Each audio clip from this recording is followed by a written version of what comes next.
Quel lien faites-vous entre innovation et créativité? Innovation et créativité dans l'éducation sont paradoxalement deux gros mots.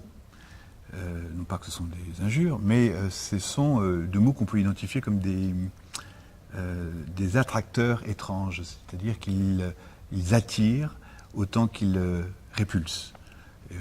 Dans le premier degré, le mot innovation n'est pas forcément très bien porté. Il a une connotation soit historique, soit partagée suivant certaines écoles, etc. Et même réfuté quelquefois. Le mot créativité est un mot extrêmement récent dans la langue française. Et dans les textes de l'éducation, il entre au détour d'un texte sur les programmes au milieu des arts industriels, et donc il n'est pas porté, on ne le retrouve pas dans le socle par exemple, de même que innovation n'est pas un mot porté dans le référentiel enseignant. Donc déjà votre question elle est bizarre, elle est hétérodoxe, et pourtant elle est bonne votre question. Innovation et créativité, c'est d'abord un travail jamais fini, un travail incessant, routinisé, on pourrait dire, sur l'exploration de l'existant. C'est-à-dire qu'avant de s'intéresser à l'innovation, il faut s'intéresser à l'inventaire. On peut faire ce jeu de mots, ça n'est pas du nouveau. Qu'est-ce que c'est le nouveau dans l'éducation depuis Socrate ? Mais c'est le travail d'enquête partagée, de curiosité auprès de ce qui se fait dans l'éducation, ce qui se fait à côté de chez vous, chez votre collègue, mais aussi dans d'autres écoles. Et tout simplement pour pouvoir étalonner votre regard, votre jugement, et avoir là où les ressources nécessaires pour pouvoir passer à la dimension créative. Et donc, on voit bien ce que, dans l'histoire, quand il y a eu ces phénomènes de révolution industrielle, il y a eu d'abord un phénomène d'encyclopédisme, c'est-à-dire on a commencé à faire des collections. Et n'importe qui faisait des collections, chaque petit bourgeois dans son domaine, chaque petit artisan ici en Normandie a commencé à s'intéresser à ce qui se passait un peu ailleurs, à réunir des objets avant que de créer la petite chose qui, au niveau global et en masse critique, a commencé à faire la grande transformation de son économie, de son mode de vie, etc. Et donc, travailler sur l'inventaire, expert, collectif, partager des idées, partager des questions, par exemple, dans un groupe, dans son école, dans un groupe professionnel comme ici les conseils pédagogiques, c'est déjà quelque chose de très innovant et qui est une des conditions de la créativité. Et donc, ce sont encore des gros mots. On peut donc les identifier autrement par des actes concrets, par des organisations plus spécifiques, que sont de réunir des gens, de produire de la mutualisation, de partager des questions, de partir à l'enquête aux différents et non pas à l'identique, c'est-à-dire ne pas aller voir ce qui me ressemble, mais voir ce que je ne connais pas. Et d'en attendre quelque chose, de partir à cette découverte et de revenir avec riche de cela, voilà des choses qui engagent à la créativité.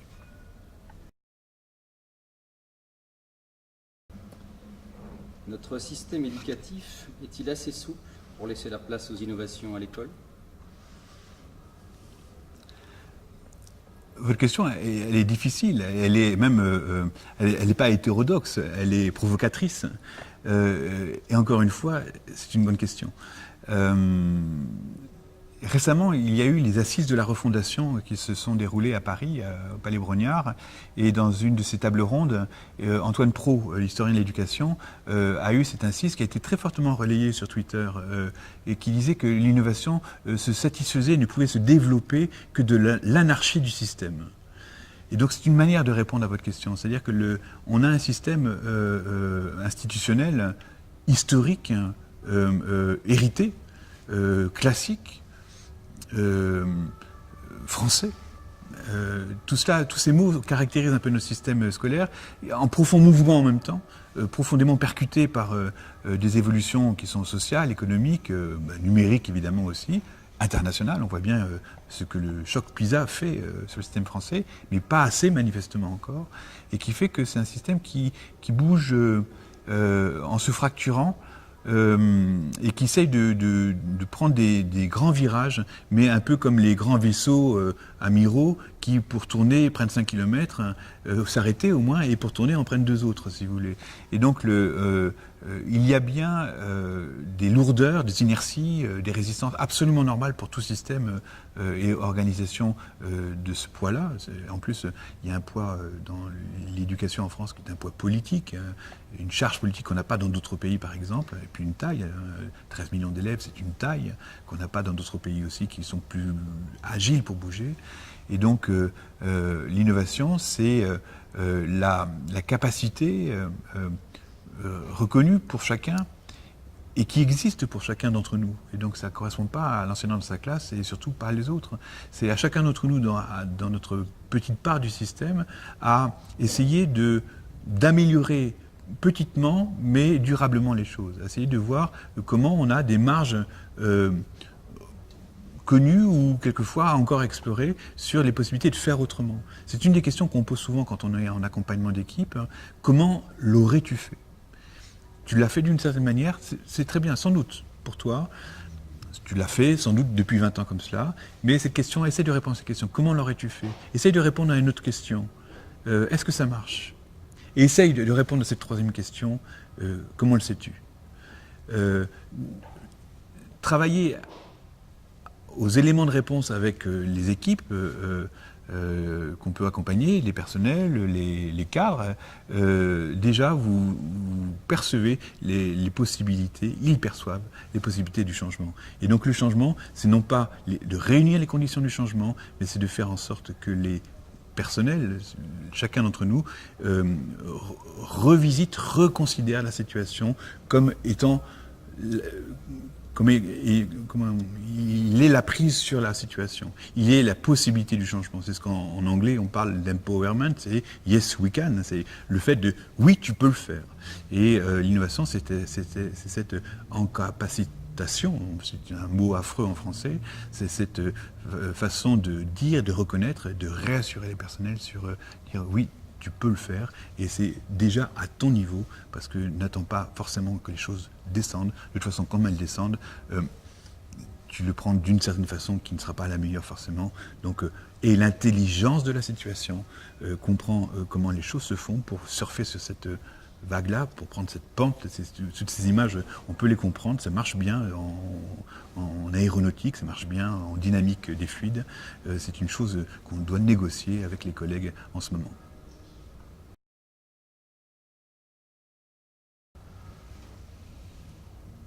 Les formateurs d'enseignants doivent-ils être initiateurs d'innovation ou accompagnateurs ? Alors, merci de la question. Vous avez des questions qui sont toujours amusantes et terribles, parce que vous réunissez dans une même phrase des choses qui pourraient sembler contradictoires. Vous avez formateur, initiateur, accompagnateur. Et donc, ce serait 3 en 1, c'est quasiment, on demanderait à une personne qui s'appelle conseiller pédagogique d'être ce 3 en 1, cette trinité absolument invraisemblable ou impossible, et qui semble contradictoire en même temps. Pourtant, Edgar Morin dit que ce qui apparaît contradictoire est unique en même temps, c'est la fameuse dialogique d'Edgar Morin. Il faut comprendre les choses. Dans formateur, il y a formatage. C'est le même mot en latin, c'est du vieil italien, c'est le fait de donner une forme et qui est une forme et qui peut enfermer. Il y a un peu ces caricatures un peu de la formation formatage, et dans formateur, il y a ça. Alors que dans le mot accompagnement, on bascule complètement de registre. Le mot de l'accompagnement, c'est vous êtes à côté de quelque chose, c'est du médiéval en diable, et donc c'est bien de partager quelque chose, partager du pain, companaggium, on se met donc à côté de quelqu'un et non pas sur, on n'est pas en dehors, comme le formatage et le cercle qui permet d'enfermer quelque chose, et le had, on est à côté et on est sur un cheminement, et donc on est sur des représentations radicalement différentes du métier. On va dire qu'on change de paradigme. Et il est possible que les changements qu'on perçoit en ce moment dans l'éducation, et que les conseils pédagogiques ici sont réunis pour partager autour de ces questions de l'analyse de ces évolutions, de ces innovations, c'est qu'on est en train de changer le monde. Et donc le monde change en ce moment, oui, dans tous les points de vue, et les conseils pédagogiques ne sont pas en dehors de ce monde-là. Il y a un travail maintenant de compréhension de comment on fait les choses. Il faut à la fois donner une forme, pour que le fromage soit bon, il faut que la forme soit là.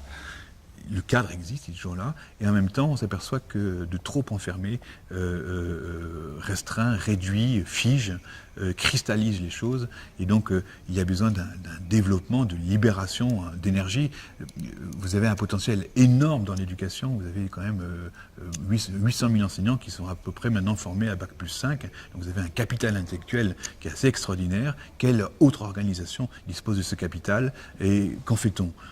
Donc il y a bien un travail sur le développement professionnel, sur l'accompagnement des équipes, et qui ne peut passer que par de la réassurance, de la reconnaissance, de la valorisation, et qui donc ce sont des actes de l'accompagnement, en même temps de questionnement. C'est-à-dire qu'il ne suffit pas de dire que tout est bien, mais de voir que l'accompagnateur devient une figure maintenant qu'on connaît bien au niveau international, une figure d'ami critique. Il est celui qui est d'abord l'ami, celui qui est pas de la famille, mais qui est ami de la famille, et en même temps critique. Il est celui qui sait poser les questions, mais dont il n'aura pas les réponses. Et donc le développement va se faire par les acteurs eux-mêmes, les directeurs, les enseignants, qui peuvent trouver eux-mêmes leurs propres réponses et partager avec d'autres équipes, d'autres groupes. Et en cela, le formateur peut aider précisément à mettre en relation et peut faciliter. C'est un terme qu'on retrouve beaucoup dans les littératures anglo-saxonnes et dans les pratiques, de facilitateur. Et donc le terme français n'est pas forcément le meilleur, mais de celui qui facilite, qui accompagne, qui crée les conditions pour qu'il y ait du développement commun.